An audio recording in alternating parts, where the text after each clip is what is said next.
Welcome to episode 22 of the David and Hillary Show.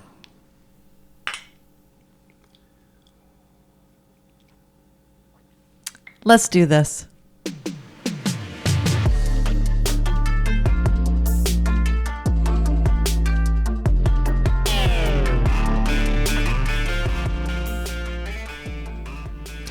Hey, look, we have mugs. We have mugs. Aren't they cute? The David and Hillary Show. I know. It's like for real. So cute.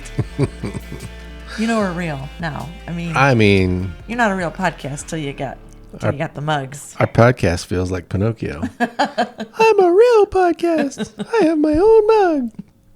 And I'm not trying to brag, but I got a mouse pad too. So, I don't want to. You should show the mouse pad. Okay.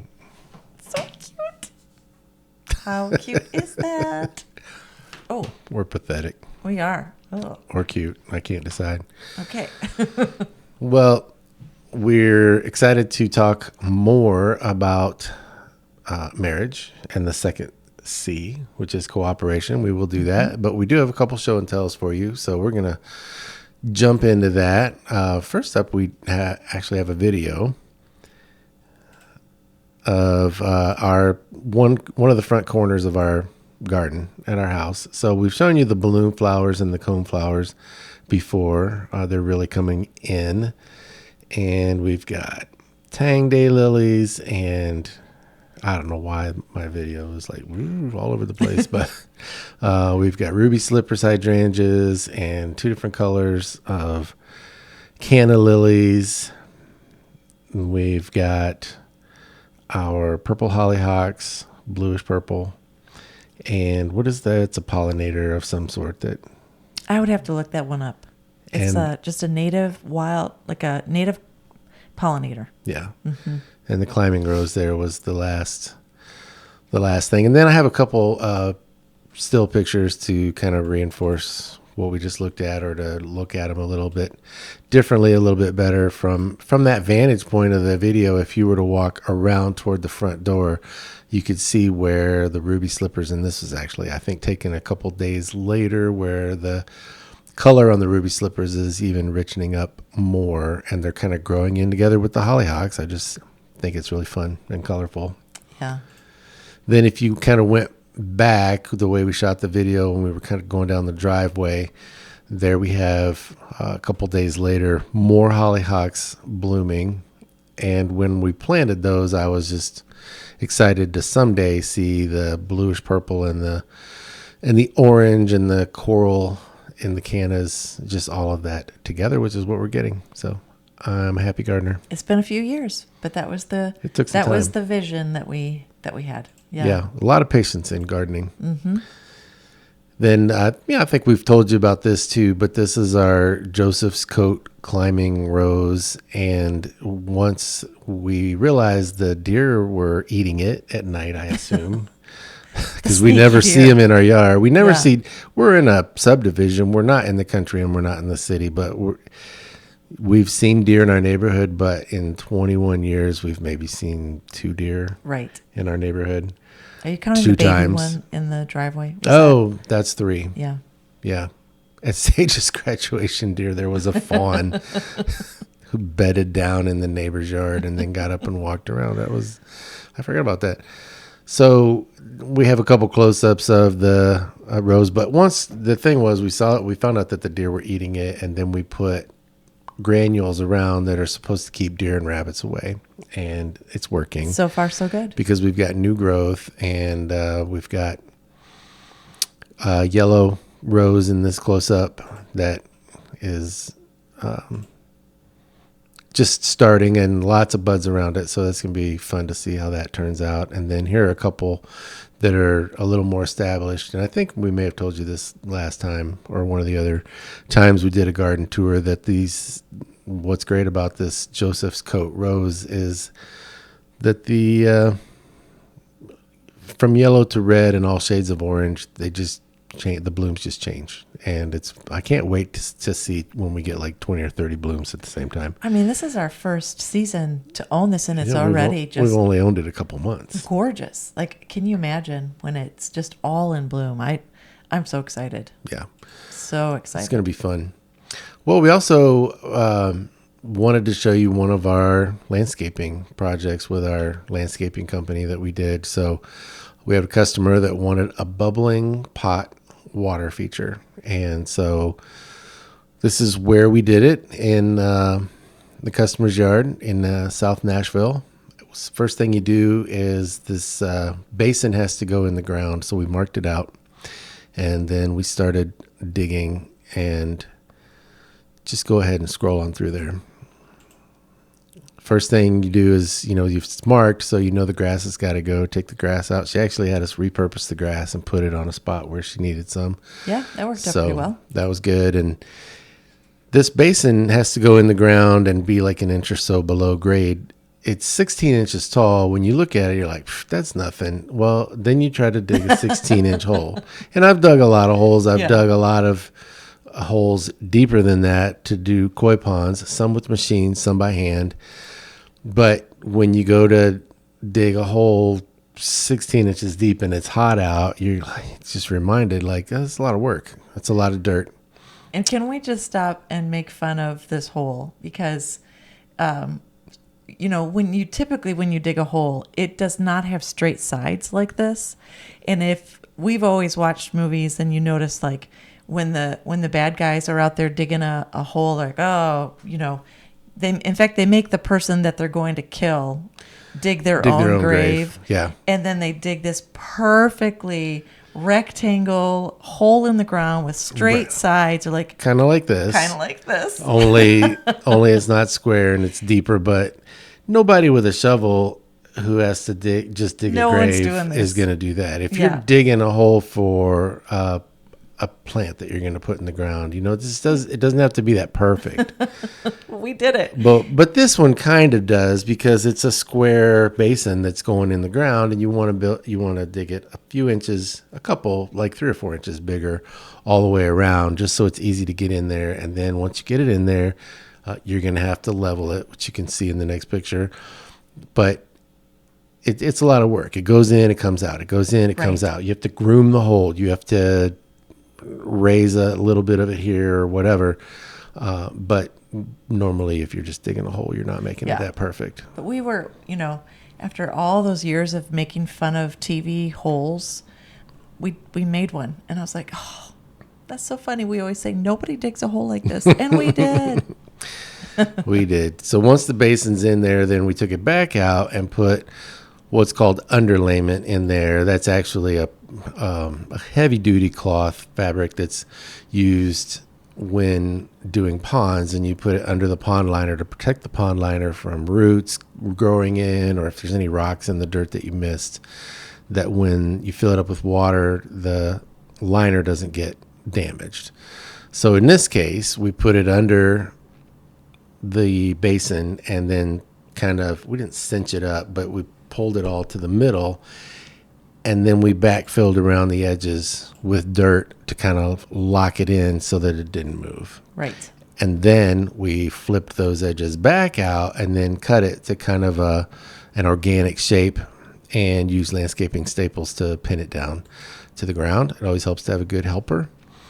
Then I'm not going to go into the whole process, but she picked a pot that wasn't necessarily made to be a water feature pot. And so we had to get a special bit and drill a hole in the bottom, and it had other holes in the wrong places, the wrong size, that had to be plugged up. It's a whole thing, and then you got to get all the plumbing parts to connect everything together. So it's cool. I mean, I like doing it. I like problem solving, and I like doing projects. But it's a lot more than you might think. Oh, sorry. I'm trying to figure out how to show these so that we can talk about them, but also not have the sound going here to conflict with the sound that you're going to get later. You should fire your tech girl. I'm about to. Technology problems. Anyway, the regret I have on this job is I didn't get a good video of it running after it was all done. But this gives you an idea of what it looks like, and you want to definitely check it before you get everything put together in the way that it's going to be finished, because if you have a problem, you'll see there's going to be like thousands of pieces of gravel on this that you don't want to have to move if you had to get in there and fix or change something. So this gives you a pretty good idea what the finished product looked like. We did a bed of gravel around it with some accent rocks. We're going to be doing a lot more work for this customer. We're going to be putting in a small wall to divide the garden from the grass. This is going to be in the garden. The garden that's there is going to get expanded out. That grass you see on the left and the right is going to go away eventually. And then there you pull back and you kind of see the full picture. It's a little discouraging because you set it all up and start it and the water's crystal clear and it looks really great. And then you can't buy clean gravel. Right. If you've never bought gravel, you might not know that, but you can't go to a rock yard and get a big scoop of decorative gravel and have it be clean. They dig it out of wherever they dig it and you get the gravel and the dirt and everything. And so then we had a whole system set up with the wheelbarrow and cleaned it as best we could and put it in place, and then had to rinse it down some more. And the dirt from the gravel, some of it that we just couldn't get off, filtered down into the basin and made its way to the pump and circulated. And so then you can kind of tell in this picture that the water's pretty dirty, but it always settles out in a day or two and looks great. Yeah, so it'll be great. Yeah, so that was... that's the garden tour and the project tour, and now we're going to convert to talking about the 7 C's of a successful marriage, and here we go with wedding pictures again. Well, and from 33 years ago. You can tell because I've got the old candle lit, got the old unity candle melting together to happiness, and this picture is very fitting because we're going to talk today about cooperation. About how to get rice out of your hair or birdseed. Well, as I'm looking at this picture, I'm seeing the young men in the background, and they definitely were cooperating with each other. They were in cahoots. That's a good C word. They were in cahoots, and we had cute little bags of birdseed. Because at that time, that's what you were supposed to do. You weren't supposed to throw rice. You were supposed to throw birdseed. So everybody could have just this tiny little package of birdseed, and that you would just toss up into the air. So pretty and dainty. Oh no, these boys. Yeah. They gathered extra bags of birdseed, so they were ready to pummel us with the birdseed. They whipped it at us. But that's all right. It was a good day. Nobody got hurt. And then you see in this next picture, as we ran towards the RV, which we'll talk about that next week. But people had to start picking birdseed out of my veil, out of your hair. It was just I actually everywhere. had hair that you had to get the birdseed out of. But you could tell from the look on our face. I mean, we were not upset. We were married. We were so happy. So it was a good day. It was a good day. Yeah. So today, I thought that we could recap the last 2 episodes really were about communication. Right. And so, I just thought real quick we could just hit the highlights on that.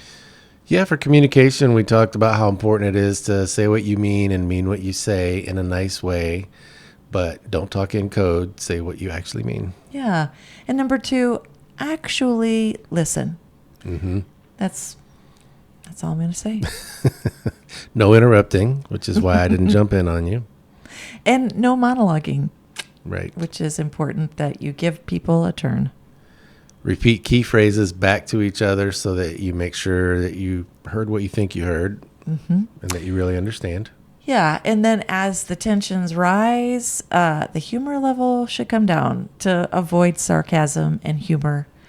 Right. At least for us, we found that was not an effective tool when we were really frustrated. I think it's not for most people. It's an easy thing to jump into because you think you're lightening the mood, but you're really not. Yeah. Yeah. So sailing the 7 C's of a successful marriage. C number 1 was communication, even though it took us 2 episodes to talk about it. That's right. And C number 2 is cooperation. Yeah. And I had fun with this. When we were researching, I just went and did what you did. I looked up a definition, and the process of working together to the same end. Yeah. I thought, yeah, that's pretty much it. Mm-hmm. Cooperating is working together. I know it sounds really simple. This whole episode might feel a little simple, but actually doing it right is not simple. Well, if you think cooperation, sometimes you just break a word down. Mm-hmm. Cooperation. Mm-hmm. Operation is not a word that people in 2025 really use in the way that we're talking about, but an operation is not a medical operation, but and sometimes a spy will say, well, this is an operation, or that's a word that they used to use, but it could just be like a project, or right. Sometimes at work, it's something that you're working on to cooperate together is to work toward a common goal cohesively. Mm-hmm. Yeah, I didn't say it any better than you did, but I just think, I guess people don't really use that word in that same way anymore, but right. It's kind of literal. Well, and when I was looking it up, that's all I found. And I thought, well, that's kind of simple. I wonder what the opposite is. And so I Googled that, and that made me laugh, because the opposite of cooperation is non-compliance, lack of cooperation, foot dragging. And I thought, that sounds like passive-aggressive married behavior. The opposite of cooperation. It sounds like you're describing our government. Yeah. Well, to be fair, like, if you don't really want to cooperate with someone, you don't usually say, I'm not going to cooperate with you. You usually just drag your feet, and you just passive-aggressively just find other things to do, Mm-hmm. And so it did kind of make me giggle. I thought, yeah, that is the opposite. Foot dragging. That's good. So basically, when we were talking this through, actually, for the past year, we've been working really closely together. We've been married 33 years. And during that time, we have continually gotten better at working together. Yep. But for the last year, we've been working very closely together. And so when people ask, hey, how are you doing? I've been telling, like, in a joking way, oh, well, we've pretty much been running a 3-legged race this past year. And when I was thinking about this podcast with cooperation, I thought, actually, every marriage is like a 3-legged race. Mm. Some people just don't know they're in it. Yeah. Which can really be hard. Well, and again, I think most people know what that is, but if you've never seen a 3-legged race at a picnic or whatever, it's where you have 2 people, and most people have 2 legs, so you put 2 people together, you have 4 legs, but if we're standing here, my left leg and your right leg are going to get tied together. Take a bandana or something, and sometimes they'll tie it together twice, like once near the ankle, right, and once around the knee or above the knee. And then it's a race. So there's a start line and a finish line, and all the couples line up. And they might not be married couples, but whoever has paired up for the race line up together, and then someone says go, and you have to try to move, run, or walk as quickly as possible without tripping and falling. And it's hard. Yeah. It's hard because you got to think, like, our legs that are tied together have to go forward, and then the outside legs have to go forward together at the same time. And if one of us has longer legs or stronger or a bigger stride or is pushing harder or what, it takes a lot of cooperation. That's right. To be able to do a 3-legged race successfully. Yeah. Which is your point. Yeah. But if anybody's kind of like, what in the world is a 3-legged race? Well, then they need to go to a family reunion and get yourself into one.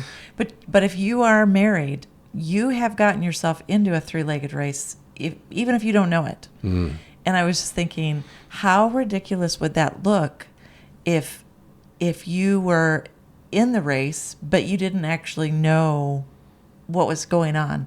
You know, who's going to have a better chance of success? The couple that says, hey, let's get into the three-legged race.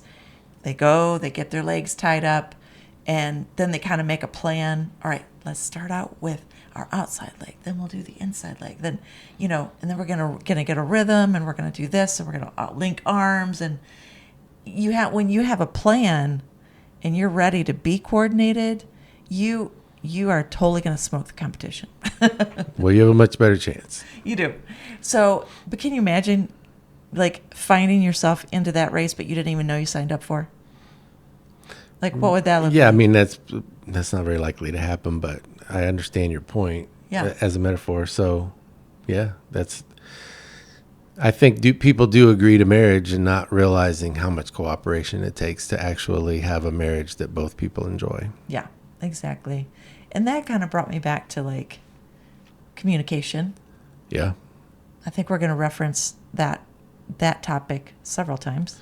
That's why we started with it. It's the most important one. If you can't communicate, you can't do any of the rest of it. Yeah. And so just that idea that if you're going to be in a marriage, you're going to be cooperating, what does that look like for your family? What does that look like? You're going to have to, before you get up to the starting line, set some goals, talk it over. I like the question, what does it look like to win for you as a couple? And even that, you might not have the same ideas. Mm-hmm. And so you're going to need to talk that over. What's your idea of winning? What's my idea of winning? Do those ideas match up? And if not, all we do is win, win, win.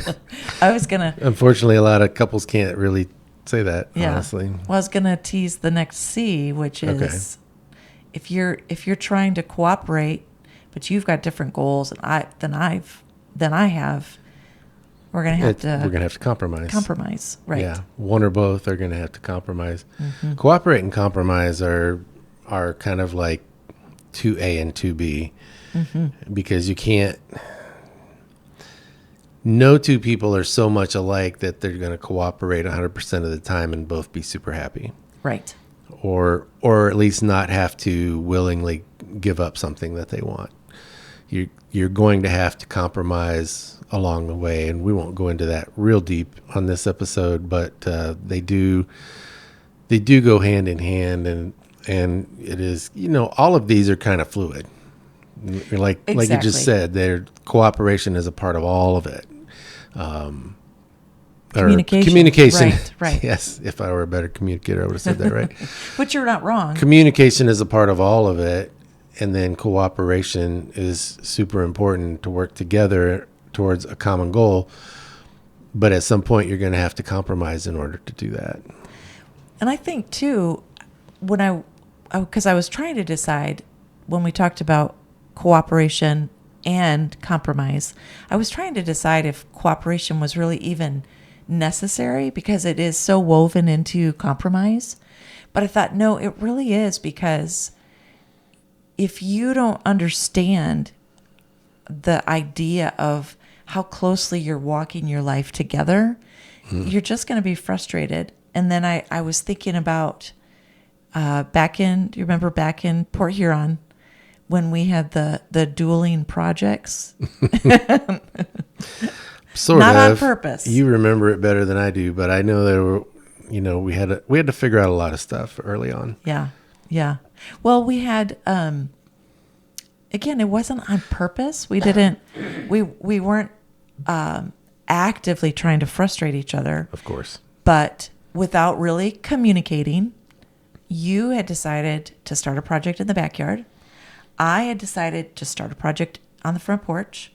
And what happened was, because we didn't communicate, you were in the backyard being really frustrated because I wasn't helping you. I was on the front porch getting angrier by the day because you weren't helping me. And we didn't do it on purpose. We just didn't intentionally cooperate. Well, I don't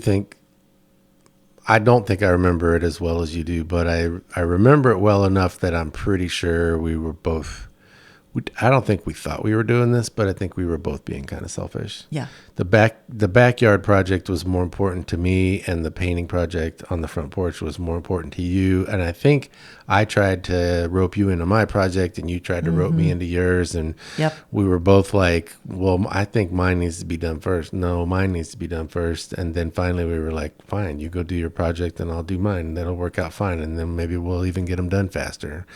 No, we should have known better than that. But I think we were both kind of irritated, and we're just like, well, good. You go be happy and do your thing, and I'm going to go be happy and do my thing. And it ended up we were both kind of miserable because Yes. we could have accomplished a lot more together Right. had we been willing to cooperate and both of us compromise. I mean, even if we had to flip a coin as to which one went first or whatever. But Yeah. yeah. Yeah, if that was a picture of us running a three-legged race, that was probably the part where we tripped and fell and had grass stains on our face, you know, and blamed each other. and blamed you. You're the reason. I was on rhythm. What were you doing? But it's so funny looking back at that, because now, this many years later, we would never do that. Right. We would talk through the project.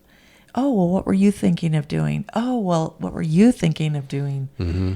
Well, what if we did this one first and you could help me? I think we've just learned that does not work. And it just goes so much better if we cooperate and communicate and compromise. Yeah, and I think we're both a little less selfish and a little bit less stubborn. I do too. Yeah. I'm so proud of us. Talk to us about the group plan that you learned about in preschool. Proud of you. I'm proud of you too. The group plan? The group plan, yeah, I think that's important. Yeah. No, when we were in preschool, we had a schedule for the day, and it was just, I loved that they put it into words for us, that as a classroom, every day we were trying to get the idea across to the children that there was a group plan, and as a class, we were going to follow the group plan so that we could get more fun things done. Yeah. And, at 4 years old, this was a really new concept, but really, I think every age could learn something from the group plan. So what we would do is in my classroom, we would make up the schedule for the day, and I had it on the wall posted with cute little pictures and words that they could look at the pictures and know what each part of the day was going to be. Mm-hmm. And at the start of every day, we would sit down, we would have our circle time, and we would talk about our group plan for the day. We're going to go to do Spanish class, and then we're going to come back for story time, and then we'll have snack. After that, we'll go to playground. And so then during the whole day, everybody could just look up at the plan and remember. And then if somebody wanted to do their own thing, I could just point back to the schedule and just say, hey, actually you're part of the class. We have a plan, and this is the plan that we're going to do for the day. Yeah. And then they were right back at it. And so it was just so helpful to make sure that they knew there is a plan. We're all a part of it. We are a group, and we're going to stick together. Well, and it seems like I remember there were, and I don't remember who they were. I don't want to remember any of their names or anything, but seems like there were a couple times when you had students that were, a little bit like, well, I don't want to do that. I want to do this. Right. And then when you had to kind of reinforce with them, well, but we're doing a group plan. Yeah. This is what the whole class is doing, and you're part of the class. This is what we're doing. Yeah. And so there are similarities and differences with that, having an adult teacher and young children compared to a marriage, but there are some carryover points, I think. Yeah. And I think if anything, because we had the plan, we were able to get more things done. Right. And there was time for individual play. Not all of it was you have to do exactly what I say. And they knew that. They knew there would be times when they could do whatever they wanted. Mm-hmm. But that was part of the plan, right? To have individual time, to have group time. Yeah. And so, yeah. The major difference, I guess, is in a class like that, the teacher's making the plan and the students are going Right. along with the plan. And in a marriage, the couple makes the plan together. Exactly. And I agrees. was going to be snarky and say the wife makes the plan.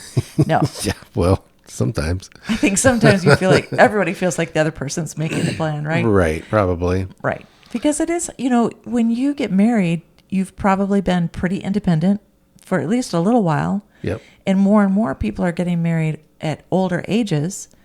And so they've been very independent. And even, I got married fairly young, according to this culture.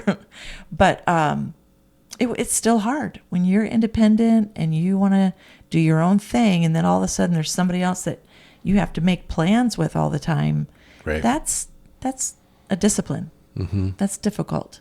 Even though you're, happy to be married, happy to be walking together, it is a discipline to Yeah. make a group plan. So, Yeah, and that's not going to look exactly the same for every couple. That's but right. you may need to make a plan for the month. You may need to make a plan for the week. You may have a day off together, and you may get up that morning and make a plan, or you may need to make it the day before, depending on what all you're trying to accomplish and the different personalities. I think it's important for the type A that wants everything regimented and scheduled out to the minute, not to, run over the free spirit that's like, let's just get up and figure it out. You're going to have to work stuff like that out if your personalities are that different. We know people who schedule their life out months in advance, and other people that probably don't know what they're doing 5 minutes from now. So everybody's different, and so some of those people are still productive even if they don't appear to be super organized on the surface. But if you're married to someone who's different from you, you're gonna have to figure it out. If you're married to someone who's very similar to you, you're also gonna have to figure it out, maybe more than you think. And we're not going to try to micromanage how you do that, but plan for the things that take cooperation, plan for some free time, plan, like, hey, Saturday, she's going to go hang with the girls and he's going to maybe watch the game, maybe mow the yard, whatever. If there's a chore list that needs to get done, that's a different thing. But it may just be like, we're going to do certain things together on certain days, and we're going to figure out who does the chores, and we're going to figure out all these things. But maybe there's a day every week, or maybe there's a day once a month, or whatever it happens to be, that you're just like, hey, free day. We're probably not going to hang out together. Nobody's invited us to a party. We're not trying to have a date night or a date day. It's just a free day. But you can figure that out, but make the plan. Don't just get up early and take off to go to the car show and not tell her where you're going. Tell him where you're going. Maybe she's into cars and he's not. Whatever. That's not a good plan. That's a way to really irritate somebody. Yeah, and I think too, we've also learned that even if we've made a group plan, life happens, and then sometimes you've got to, on the fly, change the plan. And again, it just goes back to communication, and just to say, hey, actually, I don't think our plan's going to work. Some things have changed. This came up. And just being flexible, being willing to rework the plan if you need to. Flexibility is super important. Super important. So that, you're always going to circle back to communication. So you got to communicate about, hey, I think we need to look at this plan again and figure it out. But and back to, I'm sorry, I don't want to forget. I wanted to go back to the opposite of cooperation. Yep. the non-compliance, the lack of cooperation, the foot dragging. That's the best. Foot dragging. The foot dragging. Yeah, I was just gonna say, like, be honest when you're making the plan. Don't agree to things just to think, well, I'll just say yes and then I'm gonna go do my own thing. That's not fair. I mean, be honest. Yeah. Got to be honest with your spouse. If you agree to do something, then Keep your word. What I've said this once or twice already in this marriage series, but marriage is for adults. So maybe act like an adult, act like a mature person, keep your word. And if something comes up and you think there needs to be some flexibility, communicate about it, but don't just passive aggressively agree to one thing and then just be like, whatever, and go do something completely different. That's not going to work. And really, at the end of the day, you really don't want to be that person. So be better. Well, just to wrap this up and to summarize. Yes. Number 1, recognize that you are in a 3-legged race. Number 2, decide together what winning looks like. You got to figure that out. Yep. Number 3, communicate to make a group plan. Once you've got that group plan, no non-compliance or foot dragging. Make sure that you hold up your end of the bargain and actually work the plan. That's right. And then plan your work and work your plan. That's right. I stole that from Mary Kay. I always loved that phrase. A million years ago, I sold Mary Kay, and that was part of. I read that in her book, and she would teach people, plan out your work and then work out your plan. And I know that sounds simple, but it was such a great concept for me, and it works. I really like it. Yeah, it does. That's how we cooperate. Work together, man. You can do it. We believe in you. Well, that pretty much wraps up this episode. We cooperated earlier this week and went to the movies. Yes. And we did a movie preview about it. So if you would like to see if How to Train Your Dragon, the live action 2025 version, is a movie you might be interested in, check out our we call it a preview. No spoilers, but we kind of give you enough information that you can decide whether you want to see it or not. And spoiler, you do. Yeah. Well, we both liked it. And then I think we're going to maybe do a special episode next week. Kind of interrupt our marriage thing. This is great. We're loving it. And we will be doing Compromise in 2 episodes. Yep. But next week we'll have a special episode. So make sure and tune in for that. Until then, we just want to thank you for your time. We know it's valuable. Thank you for joining us. And we look forward to seeing you next time. See ya.